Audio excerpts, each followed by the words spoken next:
बच्चों note number 1 में क्या बोल रहा है कि जो हमारे पास कॉट फंक्शन है वो 0 टू पाई से आर है एंड कॉट इनवर्स क्या हमारा आर से 0 to pi. The curve y is equal to cot x and y is equal to cot inverse x, minimum and maximum value does not exist. इस दोनों curve का minimum और maximum value exist नहीं करेगा। वो यहाँ पे बिल्कुल ऑब्वियस सी बात है कि अगर तुम ऐसे देखो, अगर तुम x को पाई के क्लोज ले जाओगे लेफ्ट हैंड साइड से तो y कहां जा रहा है माइनस इन्फिनिटी। जितना ही क्लोज पाई के जाओगे उतना ही कर्व जो है माइनस इन्फिनिटी को अप्रोच करेगा। और अगर तुमने x को 0 के क्लोज ले गए फ्रॉम राइट हैंड साइड से तो y कहां अप्रोच करेगा पॉजिटिव इन्फिनिटी को। तो इसका भी मिनिमम मैक्सिमम एग्जिस्ट नहीं कर रहा है। यहाँ पे अगर तुमने x को पॉजिटिव इन्फिनिटी किया तो y क्या होगा 0 का अप्रोच करेगा, 0 के क्लोज आएगा। बट हम ऐसा नहीं बोल सकते हैं कि ये लीस्ट वैल्यू होगा, कोई मैं y का कोई वैल्यू बता के कि ये लीस्ट वैल्यू होगा। 0 के क्लोज आएगा बट 0 तो होगा नहीं, तो यहाँ पे कोई मिनिमम वैल्यू नहीं है। और अगर हमने x को माइनस इन्फिनिटी के ओर ले गए तो y क्या होगा पाई के क्लोज जाएगा बट पाई तो नहीं होगा। ठीक है, तो कोई मैक्सिमम और मिनिमम वैल्यू एग्जिस्ट नहीं कर रहा है इस फंक्शन का, कॉट थीटा का और कॉट इनवर्स एक्स का। अब नोट नंबर 2 में क्या बोल रहा है कि both cot and cot inverse are decreasing functions in their respective domain. ये ऑब्वियस सी बात है, लेफ्ट टू राइट देखो, 0 पर तो डिफाइन नहीं है, 0 से थोड़ा ही आगे बढ़ोगे तो कर्व कहां से निकलेगा पॉजिटिव इन्फिनिटी से। पाई बाई 2 पर क्या हो जाएगा 0। ठीक है, पाई बाई 2 से आगे जाओगे कर्व अगेन डिक्रीज करेगा और कहां पहुंच जाएगा माइनस इन्फिनिटी। जितना ही तुम पाई के क्लोज जाओगे उतना ही कर्व क्या होगा माइनस इन्फिनिटी के, y का वैल्यू माइनस इन्फिनिटी के क्लोज जाएगा। तो इसका क्या मतलब है कि ये हमारा डिक्रीजिंग फंक्शन है। देखो पॉजिटिव इन्फिनिटी से डिक्रीज होके पाई 0 तक पहुंचा, फिर 0 से डिक्रीज होके माइनस इन्फिनिटी पे आ गया। फिर यहां से क्या है पाई से डिक्रीज होके पाई बाई 2 पे पहुंचा और पाई बाई 2 से डिक्रीज होके 0 का अप्रोच करने लगा। ठीक है, तो both cot and cot inverse are decreasing function in their respective domain. अब हमें फिर डिक्रीजिंग फंक्शन के बारे में क्या पता है कि अगर थीटा 1 लेस देन थीटा 2 हो और हमें पता है कि एफ फंक्शन डिक्रीजिंग फंक्शन है, तो थीटा 1 अगर लेस देन थीटा 2 है तो F of theta 1 greater than हो जाएगा एफ ऑफ थीटा 2 से। ठीक है, ये तो हमें डिक्रीजिंग का पता है। तो अगर यहाँ पे हमें थीटा 1 थीटा 2 से लेस है तो कॉट ऑफ थीटा 1 क्या होगा ग्रेटर होगा कॉट ऑफ थीटा 2 से। For all theta 1 theta 2 belongs to 0 to pi. अगर यहाँ पे थीटा 1 ग्रेटर है थीटा 2 से तो कॉट ऑफ थीटा 1 क्या होगा लेस होगा कॉट ऑफ थीटा 2 से। For all theta 1 theta 2 belongs to 0 to pi. यहाँ पे थीटा 1 थीटा 2 क्या होगा कॉट फंक्शन के डोमेन से आएगा, कॉट फंक्शन का डोमेन क्या 0 टू पाई। ठीक है, अब अगर हमारे पास x1 लेस है x2 से तो कॉट इनवर्स x1 क्या होगा ग्रेटर होगा कॉट इनवर्स x2 से। क्यों? बिकॉज कॉट इनवर्स फंक्शन हमारा एक डिक्रीजिंग फंक्शन है और ये x1 x2 क्या होगा कॉट इनवर्स का डोमेन। ठीक है, यही बोला जा रहा है x1 x2 से बड़ा है तो कॉट इनवर्स x1 लेस होगा कॉट इनवर्स x2 से। For all x1 x2 belongs to R। अब बच्चों नोट नंबर 3 में क्या बोल रहा है कि अगर कॉट थीटा, ये क्या बोल रहा है cot theta and cot inverse x is continuous function. Cot theta और कॉट इनवर्स एक्स हमारा क्या है कंटिन्यूअस फंक्शन है। ठीक है, फिर cot inverse x is neither even nor odd function. Cot inverse x जो है हमारा ना ही इवन है और ना ही ऑड फंक्शन है, याद रखोगे। Cot inverse x is a bounded function. Cot inverse x जो है हमारा एक बाउंडेड फंक्शन है, वो देख लो y is equal to pi और y इज इक्वल टू 0 पे बाउंड हो रहा है।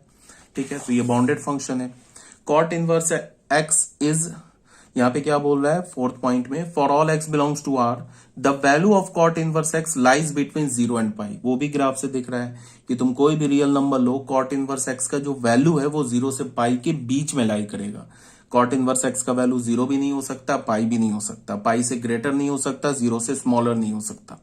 And cot inverse x is a periodic function. A periodic का मतलब नॉन पीरियोडिक फंक्शन है।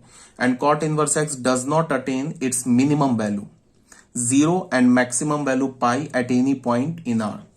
अब जैसे हम लोग क्रूडली क्या बोलेंगे, हम लोग क्रूडली बोलेंगे कि कॉट इनवर्स एक्स का वैल्यू इंफिनिटी पर 0 हो जाएगा। ये क्या बोलेंगे क्रूडली बोलेंगे। और माइनस इंफिनिटी पर पाई हो जाएगा। बट इंफिनिटी माइनस इंफिनिटी तो कुछ होता नहीं है, इंफिनिटी तो कोई रियल नंबर नहीं है। ऐसा कोई रियल नंबर तो बता नहीं सकते जिसपे कॉट इनवर्स एक्स का वैल्यू 0 हो जाए। तो हम ऐसा नहीं बोलेंगे कि कॉट जो है कॉट इनवर्स एक्स जो है वो 0 वैल्यू अटेन कर रहा है और कॉट इनवर्स एक्स जो है वो पाई वैल्यू अटेन कर रहा है। ऐसा नहीं पॉसिबल है। कॉट इनवर्स एक्स ना ही 0 हो सकता है ना ही पाई हो सकता है, ये भी बताया गया है। Cot inverse x does not attain minimum value 0 and maximum value pi. ठीक है, एक्चुअली में कॉट इनवर्स एक्स का कोई मैक्सिमम मिनिमम वैल्यू नहीं है, ठीक है, डिक्रीजिंग फंक्शन है। कॉट थीटा का भी कोई मैक्सिमम मिनिमम वैल्यू नहीं है, ये भी एक डिक्रीजिंग फंक्शन है। अब ये क्वेश्चन नंबर 1 में आ जाओ। क्वेश्चन नंबर 1 में क्या बोल रहा है, find the value of each of the following. इन तीनों का हमें वैल्यू निकालना है, cot inverse 1, cot inverse -1 and cot inverse √3। तो कॉट इनवर्स 1 क्या है? कॉट इनवर्स 1 एक एंगल थीटा है, ठीक है। ये थीटा कहां से कहां तक है? 0 to पाई, ठीक है। Such that cot of theta is equal to 1। इसका मतलब क्या है कि हमें एक ऐसा एंगल खोजना है 0 से पाई के बीच में जिस पर कॉट फंक्शन का वैल्यू 1 के इक्वल हो। तो वो ऑब्वियस सी बात है, क्या है? पाई/4 है। तो कॉट इनवर्स 1 क्या हो गया? पाई/4। फिर क्या बोल रहा है? Cot inverse -1। तो अगेन कॉट इनवर्स -1 एक एंगल है कि कहां से कहां तक एंगल है? 0 to pi, such that cot of theta is -1। तो उसके लिए हम क्या करेंगे, ऐसे देख लेंगे, देख लो। कॉट इनवर्स -1 ऐसे लिखा, कॉट इनवर्स -1, इसको हमने थीटा बोल दिया। तो यहां से हमें क्या मिल गया? कॉट ऑफ थीटा किसके इक्वल हो गया? -1 के इक्वल हो गया। तो यहां से हम लोग क्या बोल सकते हैं? कॉट ऑफ थीटा क्या हो जाएगा? 1 को देख के क्या बोल दिया हमने? कॉट ऑफ पाई/4। अब ऐसा नहीं करेंगे कि इसको मैं ऐसे लिख दूं, कॉट ऑफ -पाई/4, और फिर थीटा को मैं पाई/4 बोल दूं, ये गलत हो जाएगा। बिकॉज जो थीटा है वो 0 to पाई लाई कर रहा है, -पाई/4 है, ये 0 से पाई के रेंज में नहीं है, तो ऐसा हम नहीं बोलेंगे, ठीक है। तो क्या करेंगे? कॉट थीटा, ये माइनस कॉट पाई/4, इसमें हम ये फॉर्मूला लगा देंगे, cot of pi minus theta is minus cot theta, ये हो गया। अब पाई में से 45 डिग्री, 180 में से 45 डिग्री सब्ट्रैक्ट करोगे तो वो 0 से पाई के बीच में ही होगा। तो ये क्या हो गया हमारा? Cot of 3 pi. तो यहां से हमें थीटा क्या मिला? थीटा जिसका वैल्यू कॉट इनवर्स -1 है, वो किसके इक्वल आ गया? 3 पाई/4। ये हमारा आंसर हो गया, ठीक है, कोई प्रॉब्लम नहीं है। तो ये हमारा सेकंड पार्ट भी हो गया। Cot inverse √3। अब कॉट इनवर्स √3 का मतलब क्या हुआ?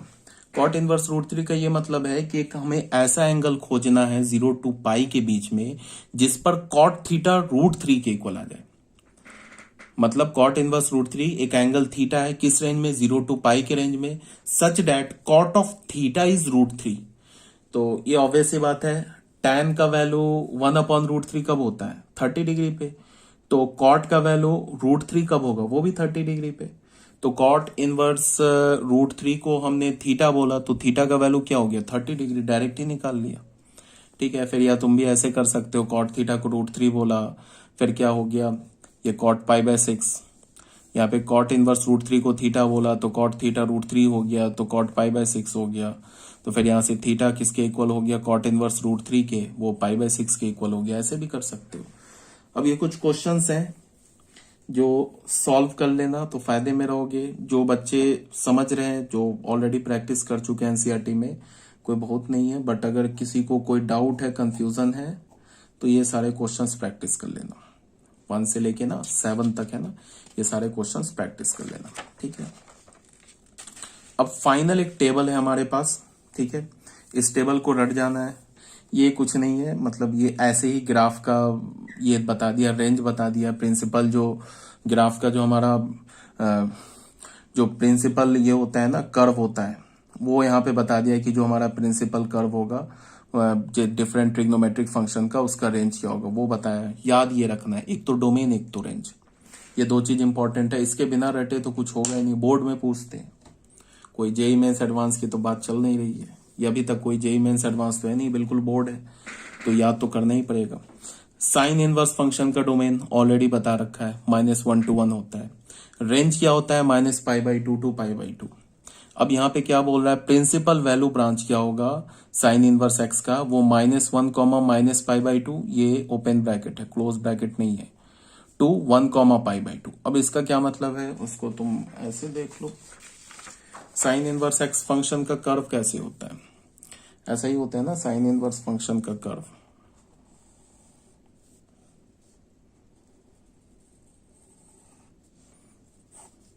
ये हो गया -1, ये हो गया 1, ये हो गया π/2, ये क्या हो गया -π/2।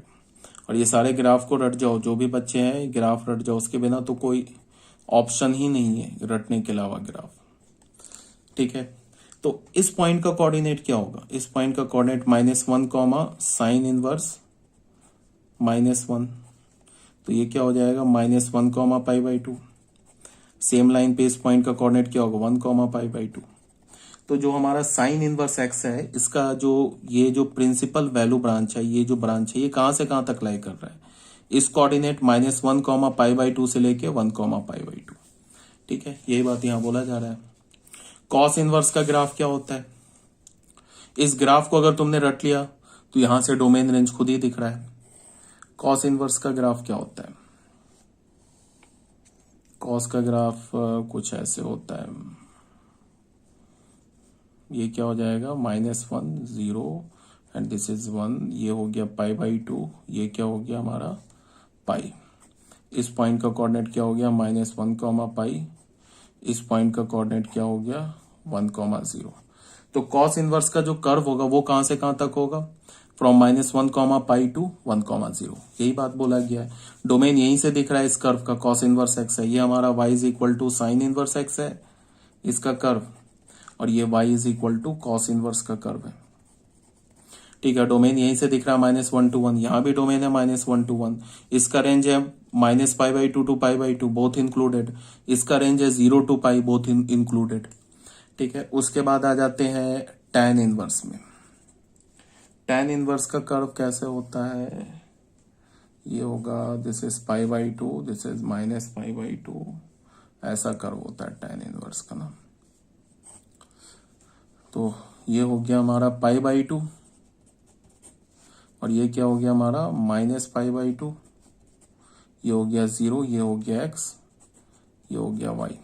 तो अगर मैं tan इनवर्स x के कर्व को देखूं तो मैं क्या बोल सकता हूं कि -∞ पर क्रूडली 0 होगा, और +∞ पर -∞ पर क्रूडली -π/2 होगा tan इनवर्स का वैल्यू, और +∞ पर x इज इक्वल टू +∞ पर tan इनवर्स का वैल्यू क्या होगा π/2 होगा।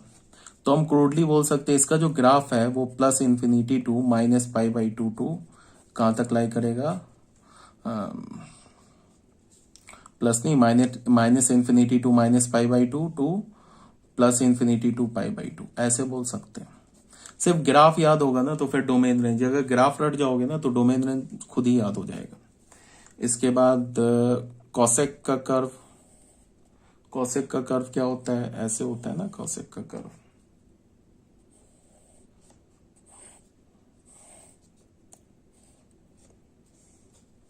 वन पर ये हो गया हमारा 1, ये हो गया हमारा 1 कॉमा π/2, और ये हो गया π/2, ये हो गया ओरिजिन, ये हो गया x एक्सेस।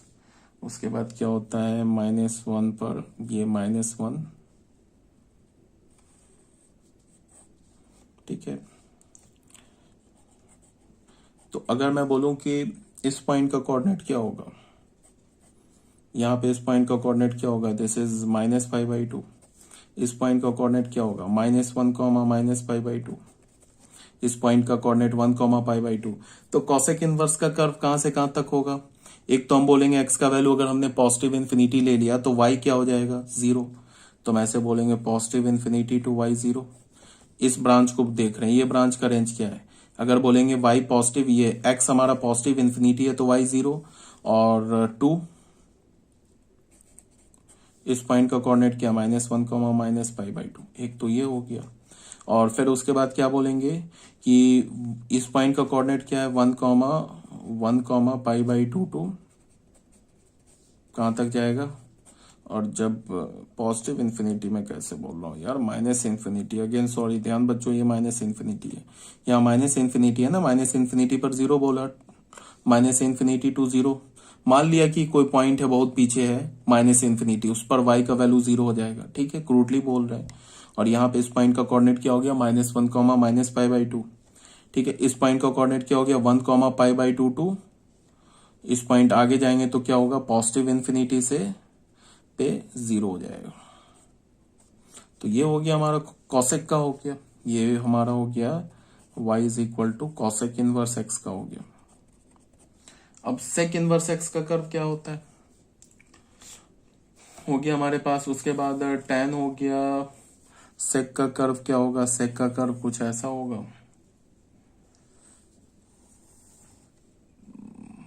0 to पाई, ये this is pi by 2, this is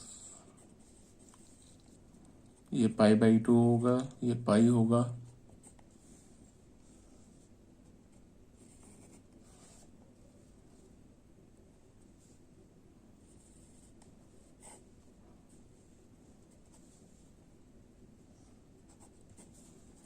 इसको हम क्या बोल सकते हैं, डोमेन रेंज। तो ग्राफ अगर तुमने बना लिया, इस पॉइंट का कोऑर्डिनेट क्या होगा -1, पाई, इस पॉइंट का कोऑर्डिनेट क्या होगा 1, 0। अब हम क्या बोलेंगे, ये हमारा क्या हो गया curve y is equal to sec inverse x का। अगर तुमने ग्राफ ड्रॉ कर लिया तो ग्राफ से तो ऐसे ही पता चल रहा है डोमेन क्या हो रहा है, -1 से 1 के बीच का कोई भी x नहीं है डोमेन में। डोमेन क्या होगा -∞ to -1, including -1, union 1 to positive infinity, ये तो डोमेन हो गया। अब अगर मैं बोलूं कि इसका ब्रांच का रेंज क्या होगा, वो होगा, मान लेंगे कि -∞ पर क्या हो जाएगा पाई बाई 2, तो बोलेंगे -∞ to pi by 2 to -1, pi to 1, 0 to infinity, pi by 2। ये आ रही बात समझ में, इन्फिनिटी पाई बाई 2। देख लो ना, इधर मान लिया x हमारा पॉजिटिव इन्फिनिटी, तो y क्या हो जाएगा, इस लाइन को टच कर जाएगा। मान लेंगे कि हमने पॉजिटिव इन्फिनिटी पर टच कर रहा है, तो कर्व क्या हो रहा है, अगर यहाँ पे x को -∞ देंगे तो y कहाँ टच कर जाएगा पाई बाई 2 पे। तो मान लिया -∞ टू पाई बाई 2, फिर से कहाँ तक गया, -1 टू पाई तक गया कर्व, फिर कहाँ से गया 1 to 0 से लेके क्या हुआ इधर positive infinity to pi by 2, ये हो गया। तो ये हमारा किसका हो गया, कॉट सेक इनवर्स एक्स का, कॉट नहीं सेक इनवर्स एक्स का। एक लास्ट बच रहा है कॉट इनवर्स एक्स। तो कॉट इनवर्स एक्स का कर्व कैसा होता है ये देख लेते हैं। अभी कॉट इनवर्स तो अभी पढ़ा है ये फंक्शन। कॉट इनवर्स का कर्व तुम देख लो, 0 to पाई होगा कॉट में,